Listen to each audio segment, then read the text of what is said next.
the beginning of the journey to a happy and strong life.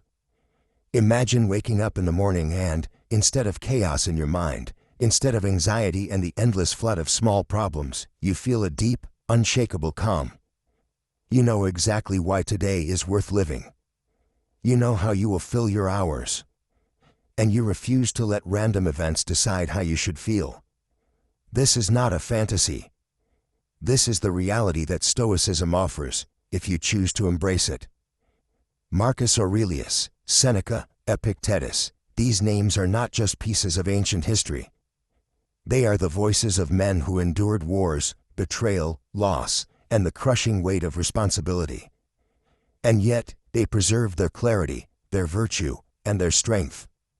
They left us more than words. They left us a roadmap, a way to live with dignity and happiness even in the darkest of times. And today, we begin that journey together. This will not be another motivational talk that fades from your memory in an hour. What you're about to hear are principles you can apply right now, today, to shift the direction of your life. But I need you to do something. Don't just listen with curiosity, listen with the intention to act. Picture yourself not just as a passive viewer, but as someone who is taking these lessons and building them into the very structure of your days. Because theory without action is like a sword left in its sheath, full of potential, but useless when it's needed most. The truth is, modern life is full of distractions. We are surrounded by noise, social media feeds, news cycles, endless messages, and opinions about how we should live. And yet, the Stoics remind us of something revolutionary. The world can shout as loudly as it wants, but the final decision about your peace, your happiness, and your strength is yours. So before we get into the first of our 10 rules, let's set the stage. Living a happy and strong life is not about avoiding hardship. It's about walking straight into the challenges of life, and knowing you have the strength to endure them without breaking.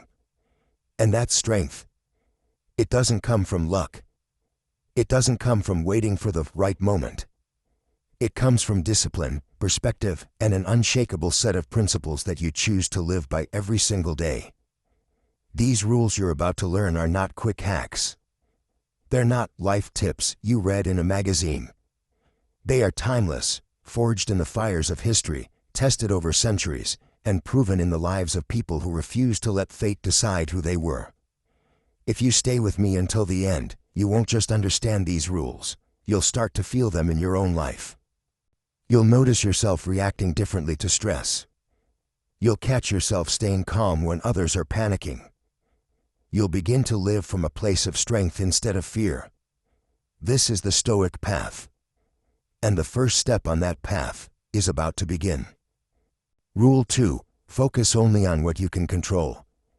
One of the most powerful truths in Stoic philosophy is the sharp distinction between what is within our control and what lies completely outside of it.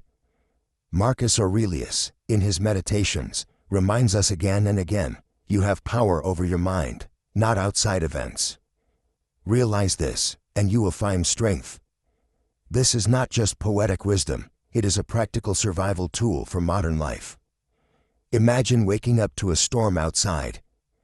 The rain is pounding, the wind is wild, and your plans for the day are ruined. The average reaction might be frustration, complaints, or even despair. The Stoic reaction: a calm acknowledgement, the weather is beyond me. My response is my choice. It sounds simple, but in practice, it's a lifelong discipline. Think about the countless things in your life that trigger stress: the economy, other people's opinions, the past, the uncertainty of the future. Stoicism asks us to place them in a mental category labeled, not within my control. Once they're in that category, they lose their power to disturb us. This doesn't mean we become passive or careless. Quite the opposite. It means that we pour our energy into the sphere where it truly matters: our thoughts, our actions, our choices. If your colleague at work is rude, you cannot control their mood, but you can control your professionalism in your own emotional state. If a traffic jam delays you, you can choose to breathe, listen to an audiobook, and turn frustration into learning time. The Stoics teach us that peace of mind comes from narrowing our focus. Picture your energy as water in a jug. If you try to pour it over every problem in the world, it spreads too thin and nothing grows. But if you direct that water only where you have influence, the results are real and visible. Epictetus put it in plain terms: some things are in our control and others not. His advice was to make this the foundation of all wisdom. Whenever anxiety creeps in, ask yourself, is this within my control? If the answer is no, then let it go without guilt. If the answer is yes, then act decisively. In our modern digital age, this principle is even more crucial. We are bombarded daily with news, alerts, and other people's dramas. Without Stoic discipline, we get emotionally entangled in things we can't influence, wasting time, losing sleep, and damaging our inner peace. The Stoic way is to acknowledge the noise, but to guard our minds like a fortress. Only what truly matters, and what we can truly affect, should enter. Make this a habit. Start each morning by identifying the key actions within your control for that day. Then, consciously decide to release everything else. If someone criticizes you online, remember, their opinion is outside your control, but your self-respect is in your hands. If a plan fails, remember, the outcome may be beyond you, but your persistence is yours to command. The reward for living this way is freedom, freedom from pointless worry, from the chains of other people's moods, and from the exhausting need to control the uncontrollable. This is not cold detachment, it is clear-eyed focus. It is the art of living strong and happy, even in a turbulent world.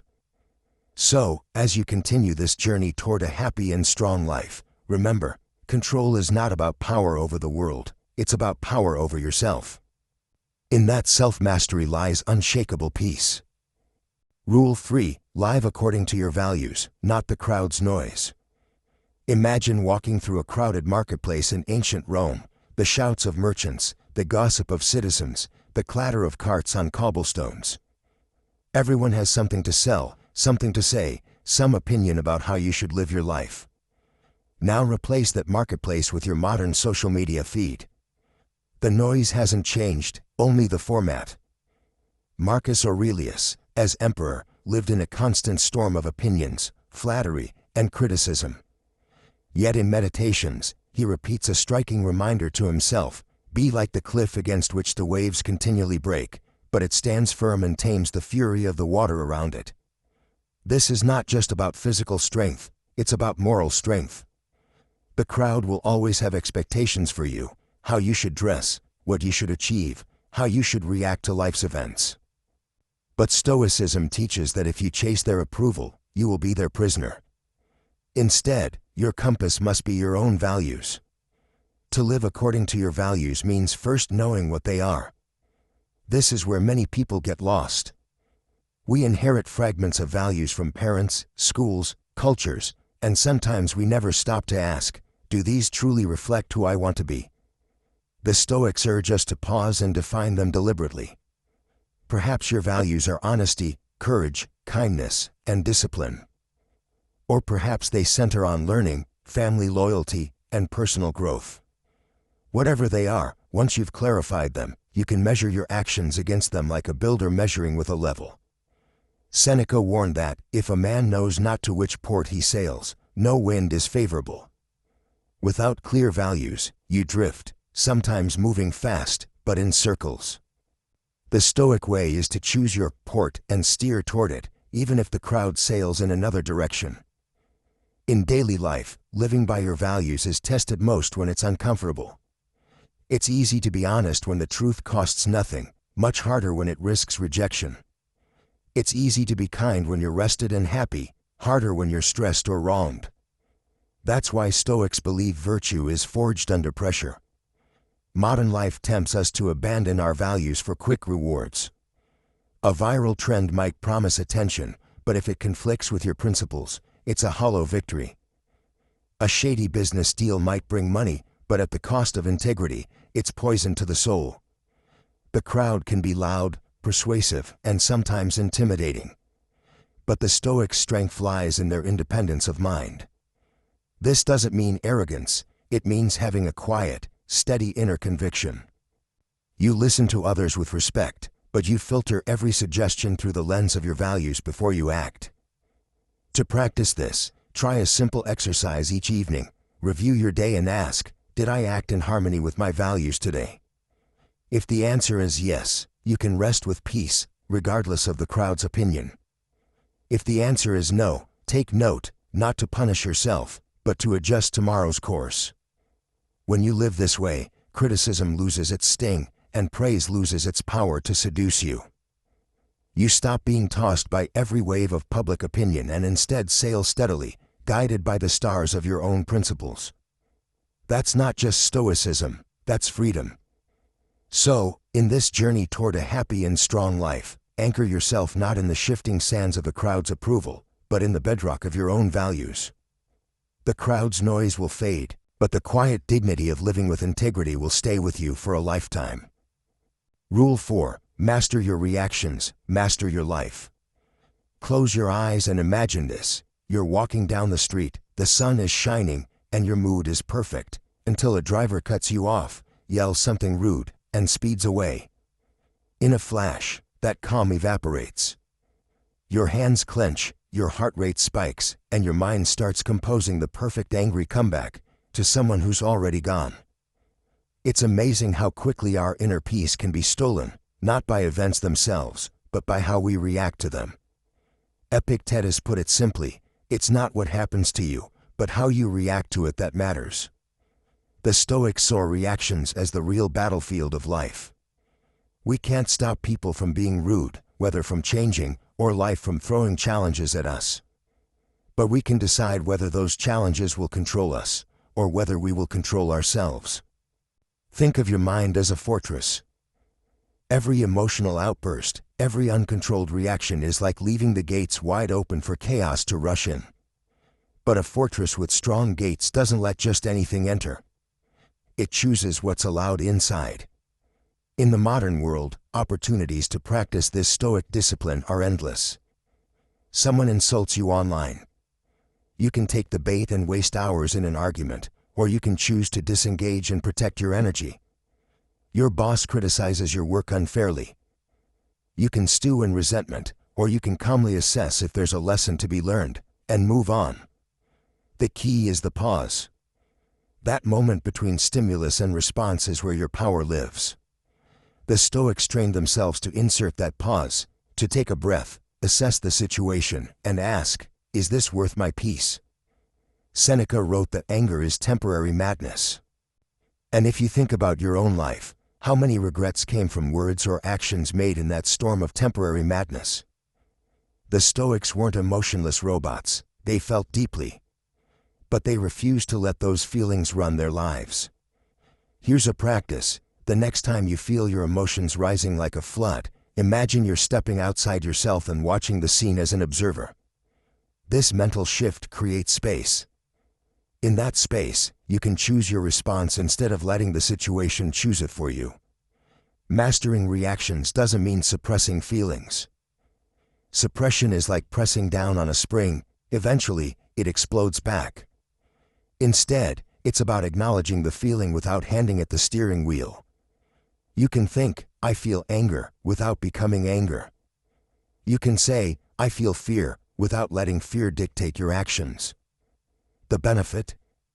You stop being a puppet whose strings are pulled by external events. You become, as Marcus Aurelius advised, like the rock that the waves crash against, unmoved, unshaken, steady. And here's the deeper truth, mastering your reactions isn't just about avoiding bad outcomes. It's about creating better ones. When you respond with calm and clarity, you make better decisions. You de-escalate conflicts. You earn respect, even from those who disagreed with you. In the end, life will always hand you moments you can't control. The driver will still cut you off. The unexpected bill will still arrive. The person you trusted might still disappoint you. But when you own your reactions, you own your peace. And when you own your peace, you own your life. So as we move forward in our journey to a happy and strong life, remember this Stoic truth. No one can steal your peace unless you give them the key. In the next rule, We'll uncover how the Stoics turned even the hardest challenges into opportunities for growth, a mindset shift so powerful, it can make life's worst moments your greatest teachers.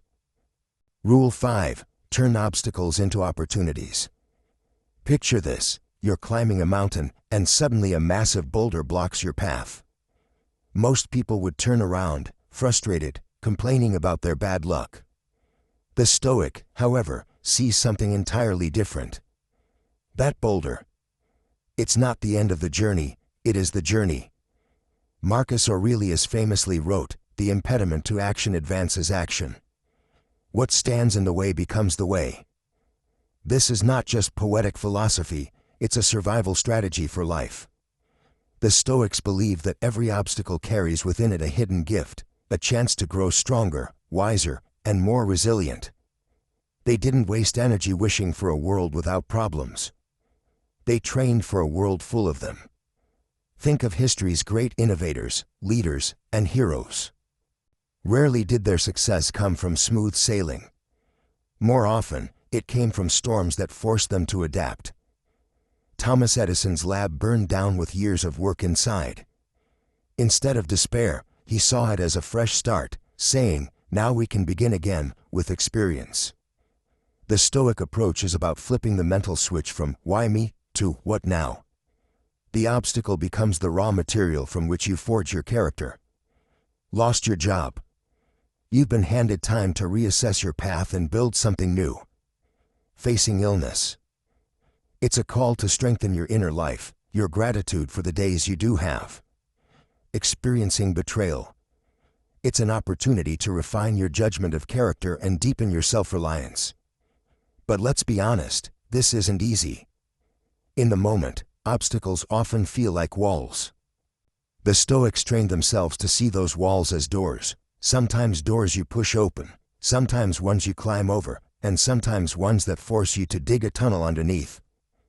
The important thing is, you move forward. Here's a practical way to apply this. When you face a challenge, ask yourself 3 questions. What's within my control right now? How can this make me stronger, smarter, or better? What action can I take today, no matter how small, to turn this around? This process takes you out of victim mode and puts you back in the driver's seat. It transforms fear into focus, anger into action, and frustration into fuel. Seneca put it bluntly, difficulty strengthens the mind, as labor does the body. Just as your muscles grow by lifting weights, your mind grows by lifting life's burdens, not avoiding them. And here's the secret: the more you practice this mindset, the faster it becomes your default. Instead of spiraling when things go wrong, you instinctively start scanning for the opportunity hiding in the mess. This doesn't just help you survive challenges, it helps you thrive because of them. So the next time life throws a boulder in your path, don't waste time cursing it. Look for the footholds, the cracks, the ways to use it to climb even higher. Because the obstacle isn't blocking your path, it is the path. In the next rule, we'll dive into something that magnifies all of this: the Stoic art of controlling your desires, and why wanting less might actually give you far more than you ever imagined. Rule 6. Master your desires to master your life. Imagine living in a world where nothing could ever be taken from you, not because you own everything, but because you want so little. That's the kind of freedom the Stoics aimed for. In our modern world, we're surrounded by constant messages telling us we're not enough unless we have more money, more status, more possessions. It's an endless race on a treadmill that never stops. The Stoics saw this trap over 2,000 years ago, and they built a philosophy to escape it. Epictetus said, "Freedom is not achieved by satisfying desires, but by eliminating them." This doesn't mean living like a monk in a cave. It means becoming the master of your wants, not their servant. Think about it. Every time you desperately want something, you hand over a piece of your peace of mind to that desire. If you get it, you might feel joy, but it's fleeting. If you don't, you suffer. The Stoic solution: shorten that list of wants. Focus only on what truly matters to your soul, your growth, your relationships, and your health. Here's the powerful twist: when you stop chasing every shiny object, You start seeing the value in what you already have. Your morning coffee stops being just a drink, it's a moment of comfort. Your small apartment isn't too small anymore, it's a shelter, a sanctuary. A simple walk outside becomes a luxury. Seneca wrote, "It is not the man who has too little, but the man who craves more, that is poor." When you understand this, the grip of consumer culture starts to loosen. You no longer live in constant comparison with others, you live in alignment with yourself. But mastering desires isn't about suppressing joy or ambition. It's about clarity, knowing which desires elevate your life and which enslave it.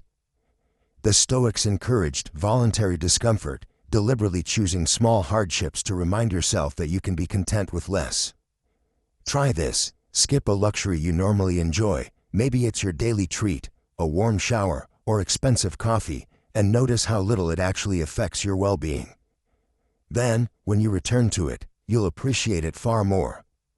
This practice builds resilience and gratitude at the same time. The result? You become unshakable. If fortune smiles on you, you're grateful. If it turns its back, you're fine, because your happiness was never built on fragile foundations in the first place. Marcus Aurelius put it beautifully, very little is needed to make a happy life. It is all within yourself, in your way of thinking. And that's the truth. The richest life is often the simplest one, lived with intention and without the weight of endless craving. In our next rule, we'll look at a skill that turns both challenges and desires into tools for growth, the Stoic discipline of controlling your emotions before they control you. Rule 7. Control your emotions before they control you. Picture this, you're stuck in traffic, running late, and someone cuts you off without even signaling. Before you know it, your heart is pounding, your jaw is tight, and your mind is screaming, "How dare they?" By the time you get where you're going, you're drained, not from the drive itself, but from the emotional storm that took over. The Stoics knew this truth long before modern psychology confirmed it. Your emotions are powerful, but they are not your master unless you let them be. Epictetus famously said, "It's not what happens to you, but how you react to it that matters." We live in a world where we're told to trust our feelings, to speak our truth in the heat of the moment, and to never hold back. But here's the uncomfortable fact, not every feeling is worth acting on. Anger, envy, fear, they may visit your mind, but you decide if they get to stay. The Stoic approach isn't about becoming emotionless. Marcus Aurelius didn't walk through Rome like a robot. He felt anger, sadness, and joy like anyone else. The difference is, he didn't let those emotions steer the ship. He let reason be the captain. Here's the technique they used, one that still works today. Pause before you respond. When an emotion flares up, don't suppress it, observe it. Name it. Say to yourself, "I am feeling anger." This simple act creates distance between you and the feeling, giving your mind space to choose a wise response instead of an impulsive reaction. Seneca warned, "The greatest remedy for anger is delay." In other words, give the fire time to cool before you throw fuel on it. Modern neuroscience actually backs this up. Intense emotions hijack the brain's decision-making center for a short time. That's why people say things they regret in anger. Literally, they weren't thinking clearly.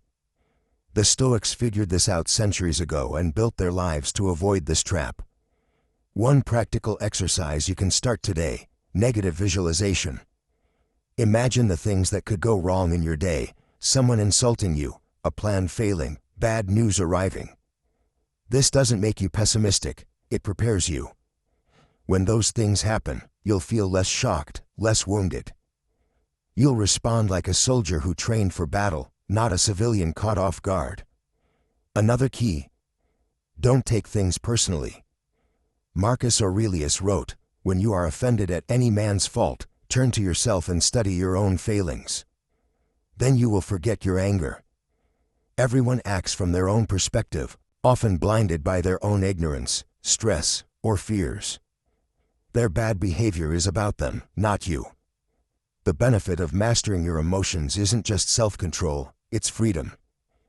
Imagine a life where no one can ruin your day without your permission. Where insults bounce off you, where setbacks become challenges rather than crises. That's the kind of strength the Stoics lived by. And here's the truth, you can start building it today. Every time you choose calm over chaos, reason over rage, you're forging unshakable inner armor. You're proving to yourself, and to the world, that you are the captain of your soul. In our next rule, we'll explore the Stoic habit that turns life's chaos into clarity, the power of daily reflection. Rule 8, the power of daily reflection. Every night, as the streets of Rome fell silent and the palace halls grew still, Marcus Aurelius, the most powerful man in the empire, would retreat to his private chambers. There, by the dim light of an oil lamp, he would take up a wax tablet or parchment and begin to write. Not orders. Not speeches. But questions. Questions to himself. Did I act with virtue today? Did I allow anger to control me? Where did I fail? Where did I improve? These writings would never be published in his lifetime. They were not meant for anyone else's eyes. They were Marcus's way of looking into a mirror that reflected not his face, but his soul. The Stoics believed that an unexamined day is a wasted day. We rush through our lives chasing deadlines, reacting to crises, jumping from one distraction to another, and we rarely stop to ask, am I living the way I said I would? Without this pause, we become like ships sailing without a compass, wondering why we end up lost. Daily reflection is not about guilt or self-punishment. It's about awareness. It's about sharpening the blade of your mind so that tomorrow you can cut through life's chaos with precision. Seneca recommended ending each day by reviewing it in detail.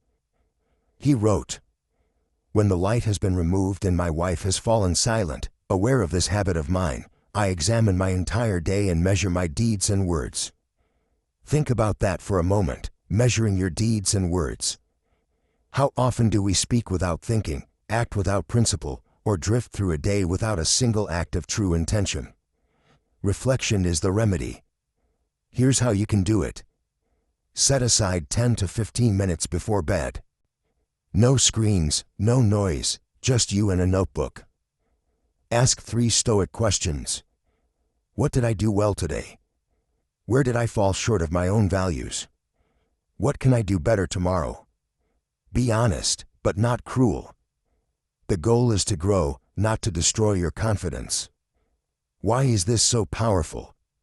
Because awareness is the foundation of change. You cannot fix what you don't notice. By shining a light on your actions each day, you start to catch the patterns that either lift you higher or drag you down. And here's the hidden benefit: daily reflection calms the mind. When you review your day, you process the lingering emotions that might otherwise steal your sleep. You let go of the mental clutter, the "I should have" and "why did I" thoughts that haunt you at night. Over time, this practice becomes a quiet superpower. You'll notice you make fewer impulsive mistakes. You'll find that your days begin to align more and more with your ideals. And perhaps most importantly, you'll feel a deep sense of control over your own life, not because the world has changed, but because you have. Marcus Aurelius didn't write in his journal to impress anyone. He did it to stay true to himself in a world constantly trying to pull him away from his principles. You have that same opportunity to be the kind of person who doesn't just live, but lives deliberately. In our next rule, we'll explore the Stoic art of voluntary discomfort, training your mind and body to be unshakable, no matter what life throws at you. Rule 9. Train involuntary discomfort. In a world obsessed with comfort, the Stoics dared to ask a dangerous question: what if comfort is making us weak? Marcus Aurelius, Seneca, and Epictetus all practiced something modern society avoids at all costs: voluntary discomfort. They deliberately stepped into situations that were harder, colder, hungrier, and more inconvenient than necessary. Not because they enjoyed suffering, but because they knew a vital truth: strength is built in struggle, not in softness. Seneca would sometimes sleep on the floor, wear rough clothing, and eat the simplest of meals. He wrote, Set aside a certain number of days during which ye shall be content with the scantiest and cheapest fare, with coarse and rough dress, saying to yourself all the while, "Is this the condition that I feared?" Why do this? Because when you choose discomfort, it loses its power over you. You stop fearing the cold if you've already walked through it willingly. You stop fearing hunger if you've learned that you can endure it. You stop fearing loss when you've practiced living with less. In modern life, voluntary discomfort can take many forms. Taking cold showers to strengthen mental resolve. Fasting occasionally to remind yourself you don't need constant indulgence. Leaving your phone at home for a day to break your dependence on constant stimulation. Choosing physical activity that pushes you past the point of convenience. These acts aren't about punishing yourself, they're about freeing yourself. Comfort creates dependency. It whispers to you that you need certain conditions to be happy. But the Stoic knows happiness is internal, not tied to the softness of a bed or the temperature of a room. Epictetus put it plainly, if you wish to improve, be content to appear clueless or stupid in extraneous matters. In other words, stop chasing the appearance of ease and luxury, train yourself to value what truly matters, resilience, independence, and virtue. Here's the hidden magic of this practice. Voluntary discomfort doesn't just prepare you for life's inevitable hardships, it also makes everyday pleasures more meaningful. A warm meal tastes better after a day of fasting. A soft bed feels like luxury after sleeping on the floor. Sunshine feels divine after walking in the rain. You begin to see that most of what you once considered necessary is, in fact, optional. And that realization is liberating. The less you depend on external comforts, the less power the world has over your peace of mind. Marcus Aurelius reminded himself daily that life could change at any moment, wealth could vanish, status could crumble, health could fade. Voluntary discomfort is a rehearsal for that possibility. When you have already faced difficulty on your own terms, you face life's forced difficulties with calm, not panic. So try this. Once a week, intentionally step outside your comfort zone. Sleep without your favorite pillow. Skip dessert. Walk instead of driving. Speak less and listen more. These small acts will sharpen your willpower, toughen your mind, and remind you that you are far stronger than comfort has led you to believe. In our final rule, we'll explore the ultimate Stoic foundation for a happy and strong life, living in harmony with nature and your own inner values, the key to lasting peace no matter what storms may come. Rule 10. Live in harmony with nature and your inner values. At the heart of Stoic philosophy lies a simple yet profound principle: live in harmony with nature. But to understand this fully, we must first strip away the modern misunderstandings. Nature, in the Stoic sense, doesn't just mean forests, rivers, and mountains, although these are part of it. Nature means the order of the universe, the way things are meant to be, the deep alignment between our actions and our true human purpose. Marcus Aurelius wrote, "Adapt yourself to the life you have been given, and truly love the people with whom destiny has surrounded you." This is not passive acceptance, it is active alignment. It's about recognizing that our place in the world is not random, that we are here with unique gifts, duties, and opportunities, and that resisting the natural flow of life only leads to suffering. To live in harmony with nature means first to understand your own nature. You are a rational, social being. Your mind is capable of reason, of seeing beyond impulse and emotion. You are built to seek truth, to act with justice, to contribute to the common good. When you live according to these principles, you feel a deep sense of rightness, as if the pieces of life finally fit together. It also means accepting the natural laws of the universe. Things will change. People will come and go. Health will rise and fall. Seasons will turn. The Stoic does not waste energy wishing these truths were different. Instead, they embrace them and live fully within them. As Epictetus said, "Don't demand that things happen as you wish, but wish that they happen as they do happen, and you will go on well." When we resist nature, by clinging to the past, by wishing others were different, by refusing to accept what is, we create our own misery. But when we work with the current instead of against it, even challenges become opportunities. A storm at sea is a disaster for someone trying to control the wind, but for the sailor who adjusts the sails, it's simply part of the journey. Living in harmony with your inner values is equally vital. The Stoics believe that virtue, wisdom, courage, justice, and temperance is the only true good. If you act with these virtues, no external misfortune can truly harm you. Wealth may vanish, status may fade, but integrity remains.